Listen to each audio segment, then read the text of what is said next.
I never thought I'd be writing this post. My name is Tamara, and until a week ago, I believed I had the perfect life with my husband, David, 38M. We've been married for 10 years, and I thought we had everything we could ever want. David is a respected local doctor, and I work as a high school teacher. We have two beautiful children, Emma, 8F, and Jack, 6M. Our friends always said we were the ideal couple, and I believed it too. But last week, my world came crashing down. I found out that David has been having an affair with his nurse, Emily, 28F, for over a year. The betrayal hit me like a ton of bricks, and I'm still struggling to process it all. It started when I noticed David becoming distant. He was working late more often, and when he was home, he seemed distracted. I chalked it up to stress from his job, but something felt off. Then, I started hearing whispers around town. At first, I dismissed them as baseless gossip. David and I had always been faithful to each other, or so I thought. The truth came out when I received an anonymous text message with pictures of David and Emily together. They were at a restaurant, holding hands and looking at each other in a way that made my stomach churn. I confronted David as soon as he got home that night. I showed him the pictures and asked for an explanation. To my shock, he didn't even try to deny it. He just sat there, looking defeated, and said, "I'm sorry, Tamara. I never meant for this to happen." I felt like I was in a nightmare. David, the man I had loved and trusted for over a decade, admitted to having an affair with Emily for the past year. He said they met secretly whenever they could, using work as an excuse. I couldn't believe what I was hearing. When I asked him why, his answer shattered me even more. He said, "I love Emily. It started as a friendship, but it grew into something more. I'm sorry, but I can't ignore my feelings anymore." I was furious. How could he do this to me, to our family? I yelled at him, demanding to know how he could throw away everything we had built together. He just sat there, looking guilty and conflicted. I couldn't stay in the same house as him. With tears streaming down my face, I packed a bag and left. I'm staying with my parents now, trying to make sense of everything. My mom and dad have been incredibly supportive, but I still feel lost and betrayed. David has been trying to reach out. He's called and texted, begging for forgiveness and a chance to explain. But I can't bring myself to talk to him. The man I thought I knew is a stranger to me now. I'm worried about our children. They're staying with David for now, as I didn't want to disrupt their routine more than necessary. But how am I supposed to explain this to them? How can I tell them that their father chose another woman over our family? Emily, the nurse he had an affair with, is young and ambitious. I've met her a few times at hospital events, and she always seemed nice. I never suspected she would do something like this. Now, I can't help but wonder if she pursued David because of his status and stability. I'm trying to stay strong for my kids, but it's hard. I cry myself to sleep most nights, wondering how I didn't see the signs. Was I too trusting? Did I ignore red flags because I wanted to believe in our perfect life? The worst part is, I still love David. Despite the anger and betrayal, a part of me misses him. But I don't know if I can ever trust him again. How can I look at him without seeing his betrayal? I'm not sure what to do next. Should I try to work things out for the sake of our children? Or is it better to make a clean break and start over? The thought of divorce terrifies me, but so does the idea of staying with someone who could hurt me so deeply. I've told a few close friends what happened, and their support has been a lifeline. Some have suggested couples counseling, but I'm not sure I'm ready for that. Others have advised me to lawyer up and protect myself. For now, I'm taking it one day at a time. I'm focusing on my kids and trying to keep things as normal as possible for them. But inside, I'm a mess of emotions, anger, sadness, confusion, and fear for the future. I never thought I'd be in this situation. I always believed David and I would grow old together, surrounded by our children and grandchildren. Now, that future seems like a distant dream. If anyone has been through something similar, I could really use some advice. How do you move forward when the person you trusted most in the world betrays you? How do you rebuild your life when everything you thought you knew turns out to be a lie? Thank you for reading this far. Writing it all out has been cathartic, even if it doesn't change the reality of my situation. I'm not sure what the future holds, but I know I need to be strong for myself and my children. Update when it's been a week since I found out about David's affair with Emily, and so much has happened. I wanted to update you all and thank you for your supportive comments on my original post. First, I've decided to stay with my parents for now. It's giving me the space I need to think clearly and process everything. My kids are still with David, but I see them every day after school. It breaks my heart to see the confusion in their eyes, but we're trying to keep things as normal as possible for them. David has been persistent in trying to talk to me. After ignoring his calls and messages for days, I finally agreed to meet him in a public place to discuss our situation. I was nervous and angry, but I knew we needed to address things for the sake of our children. When we met, David looked terrible. It was clear he hadn't been sleeping well. He started by apologizing profusely, saying he had made the biggest mistake of his life. He claimed that his affair with Emily was over and that he wanted to work things out with me. I listened to him, but I couldn't bring myself to forgive him. The trust we had built over years was shattered, and I told him I wasn't sure if it could ever be repaired. He broke down crying, which was shocking to see. David has always been the strong, composed one in our relationship. But here's where things took an unexpected turn. As we were talking, Emily showed up at the cafe. She looked distraught and asked if she could join us.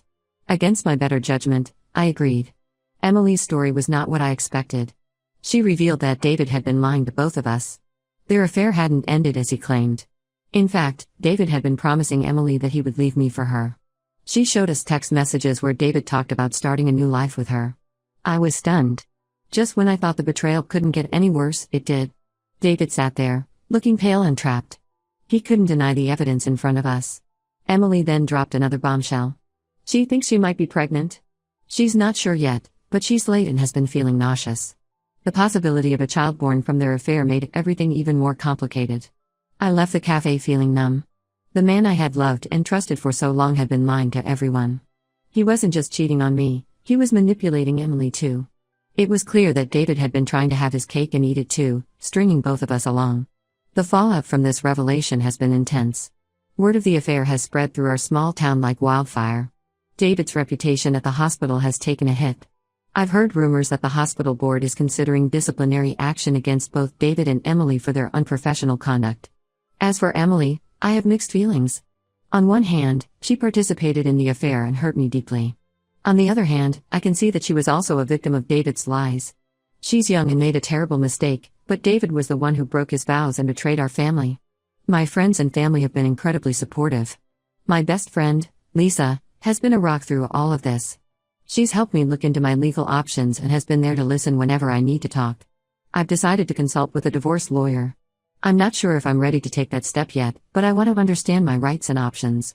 The thought of ending my marriage is heartbreaking, but staying with someone I can't trust seems impossible. The children are starting to sense that something is wrong. Emma, our oldest, asked me yesterday when I was coming home. It broke my heart to see the worry in her eyes. Jack has been having nightmares. I know we need to tell them something soon, but I'm at a loss for how to explain this situation to them. David has moved out of our house and is staying with his brother. He keeps trying to convince me to give him another chance, saying he'll do anything to save our marriage. But how can I believe anything he says now? As for Emily, she's been put on leave from the hospital pending an investigation. I've heard she's considering leaving town to escape the gossip and judgment. Part of me feels sorry for her, even though I'm still angry about her role in all of this. I'm taking things one day at a time. Some days, I feel strong and determined to build a new life for myself and my children. Other days, the grief and anger overwhelm me, and I can barely get out of bed. But I'm trying to stay focused on what's best for my kids. I'm not sure what the future holds, but I know I can't go back to the way things were. The perfect life I thought I had was an illusion, and now I have to face reality. It's scary, but I'm discovering a strength in myself that I didn't know I had. Thank you all again for your support and advice. It means more than you know to have a place to share my story and feel understood. I'll update again when I have more news or if anything significant changes. Update 2: It's been a month since my last update, and the situation has taken some unexpected turns. I want to thank everyone for their continued support and advice. It's been a lifeline during this difficult time. First, the big news: Emily is indeed pregnant. She's about 10 weeks along now. This development has made everything even more complicated. David is torn between his responsibilities to our family and his unborn child with Emily. It's a mess, to say the least. But here's where things get really strange. Last week, I received an anonymous email with some disturbing information. The sender claimed to have evidence that David and Emily's affair wasn't just a personal matter, but part of something much bigger and more sinister. At first, I was skeptical. It sounded too far-fetched to be true. But curiosity got the better of me, and I started digging. What I uncovered shocked me to my core. It turns out that David hasn't just been cheating on me. He's been involved in a prescription drug scheme at the hospital. He's been writing fake prescriptions and Emily has been helping him distribute the drugs. They've been using their affair as a cover for their illegal activities. I was stunned. The man I married, the father of my children, wasn't just an adulterer, he was a criminal. I felt sick to my stomach thinking about all the lies and deception. Not knowing who to trust, I reached out to Lisa, my best friend who works as a paralegal. She helped me gather more information and evidence. We discovered that several other hospital staff members were involved in the scheme. I was torn about what to do with this information. On one hand, I was angry and wanted justice. On the other hand, he's still the father of my children, and I worried about the impact on them if this became public. After much deliberation, I decided to confront David with what I knew. His reaction confirmed everything. He broke down and admitted to everything: the affair, the drug scheme, all of it. He claimed he got involved to pay off some gambling debts and things spiraled out of control. Emily, it turns out, was more of a victim in all of this than I initially thought. David had manipulated her into participating in the drug scheme, using their affair and her feelings for him as leverage. When she found out she was pregnant, she wanted to come clean, but David threatened her. I was overwhelmed by all of this information. My world, which had already been turned upside down, was now completely unrecognizable. The man I thought I knew never really existed. In a strange twist, Emily and I have formed an unlikely alliance. She's agreed to testify against David and the others involved in the drug scheme in exchange for immunity. It's bizarre to find myself working with a woman my husband cheated on me with, but we're both victims of David's manipulation. The authorities have been notified, and an investigation is underway. David is facing serious legal troubles. He's been suspended from the hospital, and criminal charges are likely. As for our marriage, it's over. There's no coming back from this level of betrayal and criminality. I filed for divorce and am seeking full custody of our children. The lawyer Lisa recommended has been incredibly helpful in navigating this complex situation. Telling the children about the divorce was one of the hardest things I've ever had to do. Emma and Jack are understandably confused and upset. We've started them in therapy to help them process everything that's happening. I'm still staying with my parents, but I'm looking for a place of my own. I need a fresh start, away from the memories and pain associated with the house David and I shared. The support from my family and friends has been incredible. Even some of David's family members have reached out to offer their support to me and the kids. They're as shocked and disgusted by his actions as I am. As for Emily, she's cooperating with the authorities and is focused on her pregnancy. Despite everything, I can't bring myself to hate her. She's another victim in David's web of lies. I'm taking things one day at a time. Some days are better than others. I'm focusing on my children, my job, and rebuilding my life. It's not easy, but I'm discovering a strength in myself that I never knew I had. Thank you all again for your support. It means more than you know. I'll update again when there are significant developments in the legal case or in my personal situation. Update 3: It's been 6 months since my last update, and a lot has happened. I want to thank everyone who has followed my story and offered support and advice along the way. Your kindness has meant more than I can express. First, the legal situation with David has been resolved. He pleaded guilty to multiple charges related to the prescription drug scheme. He's currently serving a 5-year sentence in a minimum security prison. It's still hard to believe that the man I married ended up behind bars, but I've come to terms with the fact that I never really knew him at all. The divorce is final.